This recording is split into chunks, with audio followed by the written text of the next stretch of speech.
Kumusta mga langga? Luto tayo nito mga langga. Oh. Spicy garlic buttered chicken. Try natin magluto nito mga langga kasi puro adobo na lang ng mga chicken at tinula yung alam natin. Muna mga langga, i-marinate muna natin yung ating chicken. Timplahin natin siya ng asin, paminta, kalamansi, tsaka tuyo. I-marinate muna natin ito ng 30 minutes or mas masarap pag more than 30 minutes yung pag-marinate natin dito. Naumay na ako kumain ng adobo, so try naman natin yung ibang putahe ng manok. Ito, pag minarinate ko ito ng more than 1 hour. Pinasok ko muna siya sa freezer pagkatapos ko siyang timplahin. Huwag magalang, ugas ako ng kamay ko bago ko siya lamas-lamasin. Doon natin ito ng mantika ko muna ang mga manok na aking minarinate. Kawali lahat na ito sa mantika natin. Maingay ang radyo ng kabilang bahay.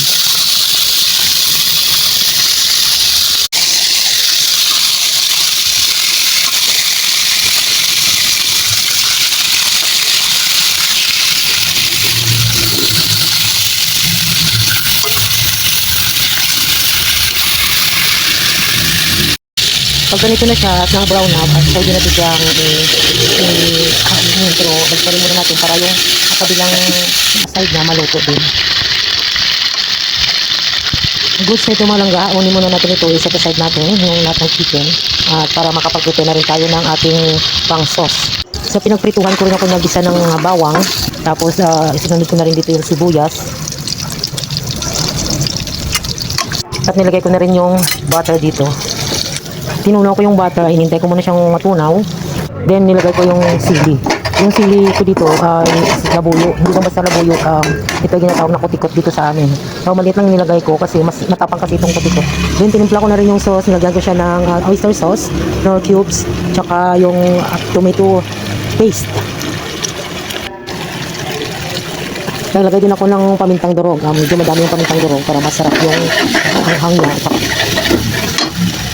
Hinalo ko na rin yung pinagbabaran ko ng chicken, yung pinagmarinatan ko ng chicken para sayang din yung lasa nito. Nagdagdag pala ako ng bawang, kaso kaya kailangan nilagay ko na yung bawang na nalitok na, yung para siyang granules para mas masarap kasi pag maraming bawang kasi ito spicy garlic chicken. So after nito, naglagay ako ng Mountain Dew. So dapat dito mga langga ay Sprite, kaso wala akong Sprite. So Mountain Dew na lang yung inilagay ko dito. Tingnan natin kung ano maging lasa nito kasi first time ito magluto ng ulam na Mountain Dew yung inilagay ko. So pinakulo muna natin at saka nilagay na rin natin yung chicken. Ayan pala. Nilagay ko rin yung chicken dyan. Saka binabad ko lang or pinakuluan ko lang hanggang sa maglapot yung sabaw niya. At saka para sumiksi ka rin sa chicken yung sabaw. So pakuluan natin konti. So medyo kasi hindi pa malapot yung sabaw. So ito na, malapot na siya. Pwede na ito siyang haunin at ready to serve. Haunin na natin ito mga langga para mampisa na natin kainin.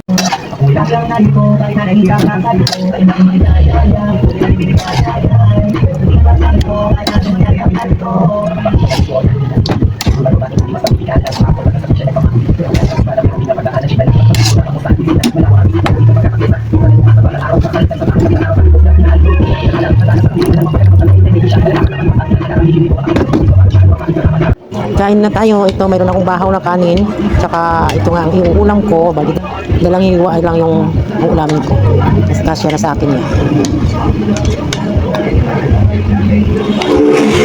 Lagyan natin siya ng sauce. Wow, ang sarap.